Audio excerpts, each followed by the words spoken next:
Hey everyone, it's Beauty Queen and welcome back to my channel. In today's video, I'm going to be talking about post C-section tips, as now I've had 2 C-sections. Let's get into the video.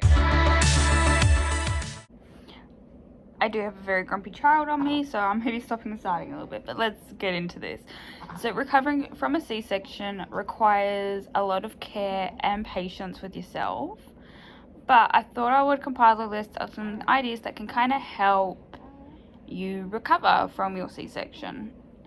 So, limit physical activity. So you want to avoid lifting heavy objects or doing any strenuous activities for at least 6 to 8 weeks. You can gradually increase activity, but stop if you feel pain or discomfort. I did not listen to these tips this time around. I got into it way too soon. I set myself back, but that's life with a toddler and a baby. But definitely rest whenever you can, to give your body a chance to heal itself, because rest makes healing go so much faster. You want to stay on top of pain, so follow your doctor's recommendations obviously for pain relief. Use your prescribed medications or over-the-counter pain relievers like ibuprofen if advised. But you can also use cold or warm compresses on the incision site to relieve discomfort if you feel like you're in some discomfort. I don't ever do that. I just stay on top of my pain relief and then wean myself off, but that is an option. You want to keep your incision site clean and dry.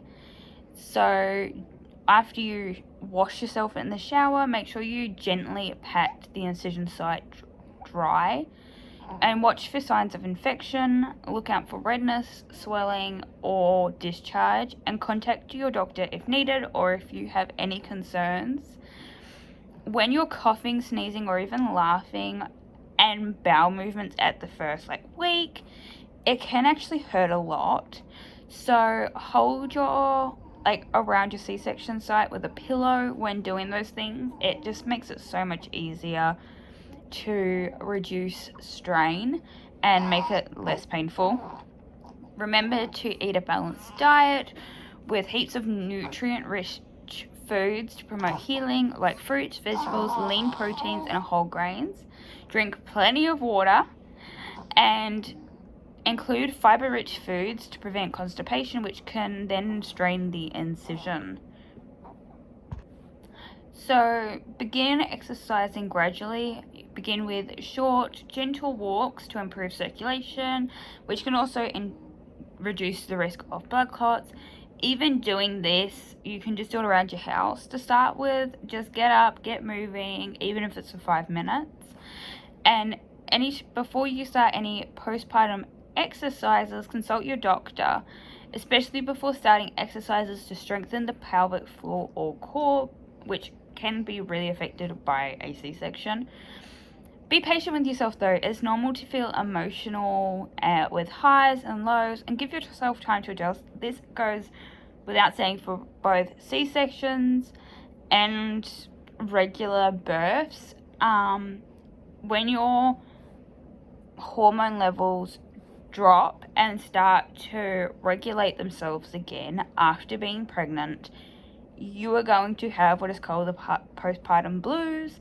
This should go away within a week or 2, and it's normally most prevalent on nights 2 to 3. It will really start, and you will, in my experience with my first, I was crying over nothing, and it's really hard. So just give yourself some time and make sure to talk to family or even join a postpartum support group if you feel overwhelmed and you need some support.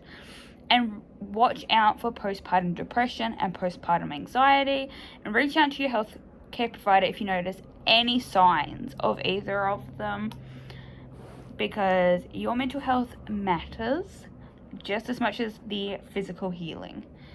If you are breastfeeding, use side-lying or football hold positions to reduce pressure on the C-section incision if it is comfortable for you. And you can also seek advice from a lactation consultant if you encounter difficulties finding a position that is comfortable for you to feed, while also reducing any pressure on the incision. With the follow-up care, attend all scheduled postnatal checkups, and report any concerns to your healthcare provider about severe pain, fever, or excessive bleeding. Remember to take small, mindful steps to ensure a smoother recovery and to help you return to full strength. It can take some time to get back up to pre-pregnancy or even pregnancy level of able to do things, but with a lot of time and patience, you will get there. This is such a short period. With my first, I had to push myself quite early. By week 8, I was moving houses, but you definitely, like, I definitely felt almost fully recovered after my first within 12 weeks. And this time I've healed a lot faster, even with my setback, and that went by so quickly. So it is such a short period. Give yourself rest, give yourself a break, and remember to focus on you and your little baby, because they're only these little ones. Bye guys, I'll see you next week for another video.